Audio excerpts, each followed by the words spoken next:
Buenos días, mi nombre es Víctor Hugo Fernández Chimenza, estudiante de la Fundación Universitaria de Popayán, del programa Derecho.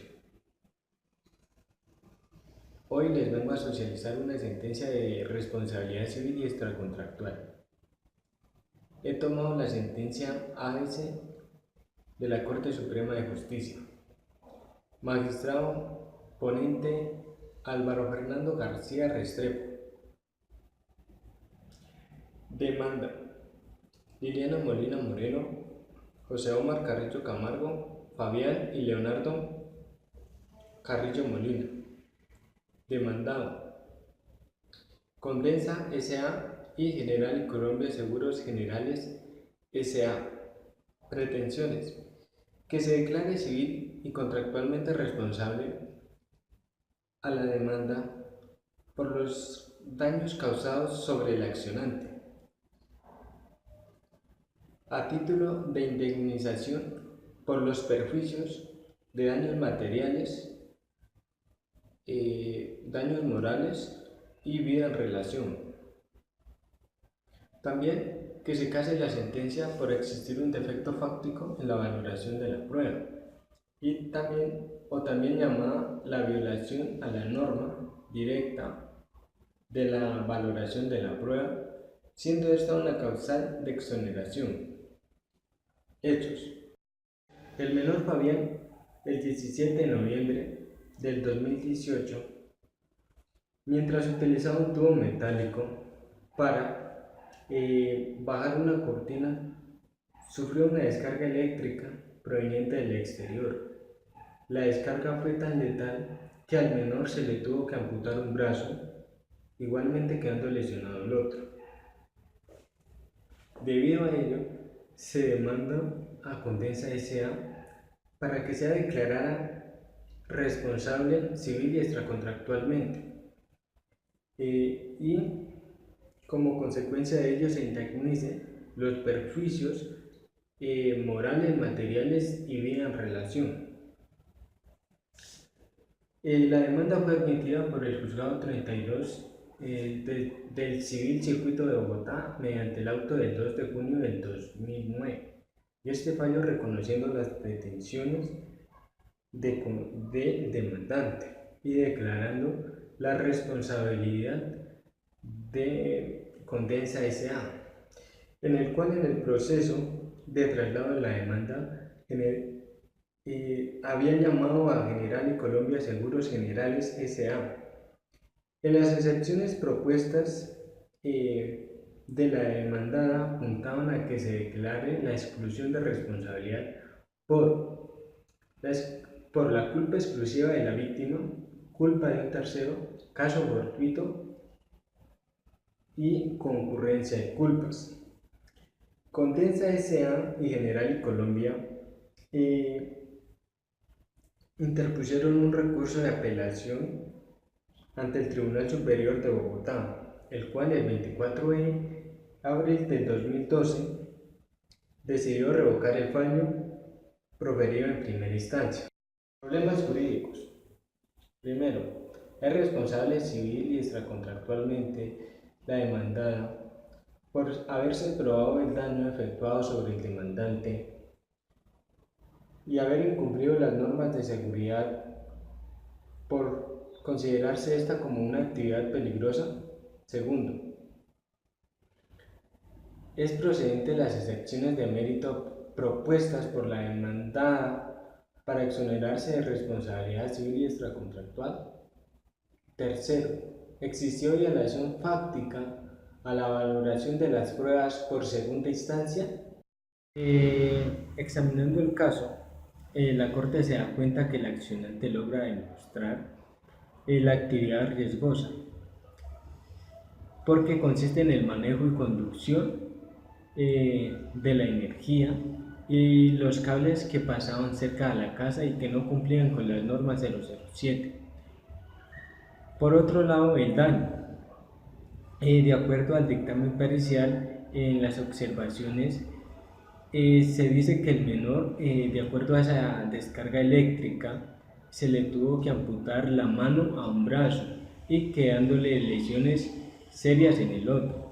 Y finalmente, el nexo de causalidad, porque la descarga se produjo por esos cables que pasaban cerca de la casa. Respuesta para el segundo problema jurídico. La Corte analiza las causales de exoneración y que presenta la parte demandante para exonerarse de responsabilidad. Primero, la no atribución de la culpa al demandante, la culpa exclusiva de la víctima y la culpa de un tercero. Entonces, la Corte pasa a analizar cada una de ellas para determinar si existe o no una exoneración de esa responsabilidad. Antes de entrar en ello, la Corte ha mencionado el artículo 223-56 del Código Civil. Dice que si la culpa se presume, es responsabilidad. Entonces, empezamos respecto de la no atribución de la culpa por parte del actuar diligente.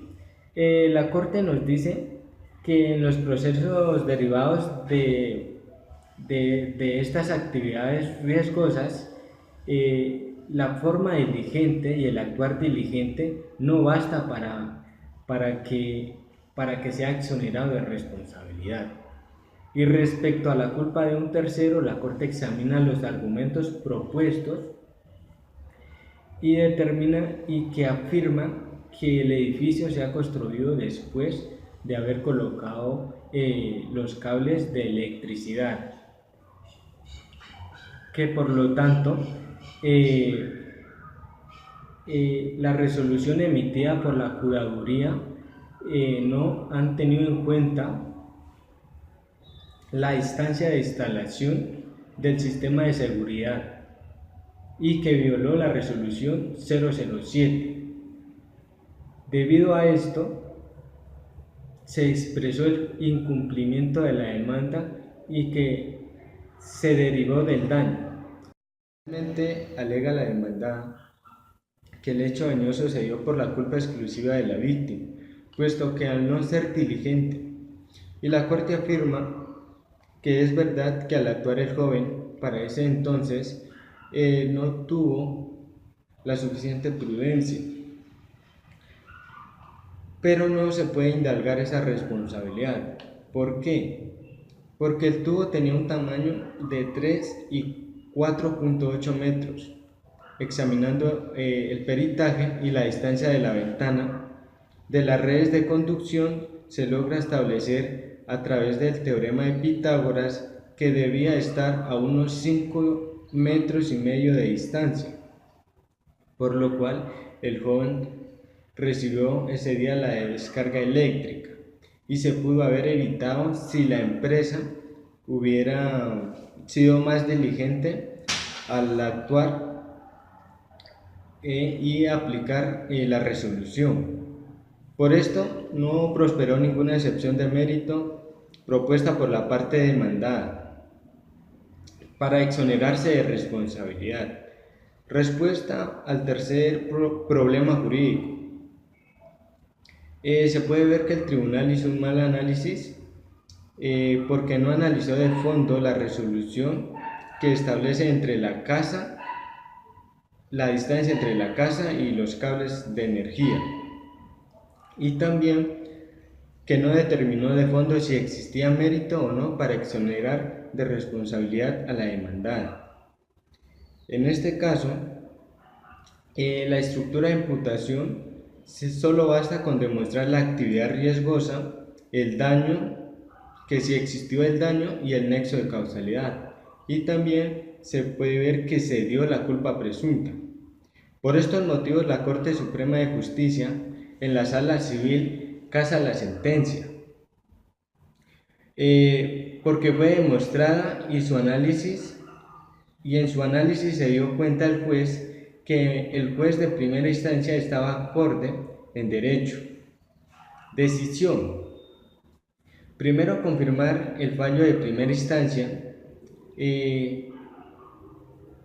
dictado en ese mismo asunto litigioso el 11 de noviembre del 2011 por el Juzgado 32 del Civil Circuito de Bogotá, con una modificación adición al punto tercero por su parte resolutiva, que quedaría así: A. Condenar a Condensa S.A. a pagar, junto con su garante, a General y Colombia Seguros Generales S.A. a Fabián Carrillo Molina una suma de 63.937.812 pesos con 38 centavos, correspondientes a los perjuicios materiales de lucro cesante. Se concede el término entre los 10 días siguientes a la ejecutoria de este fallo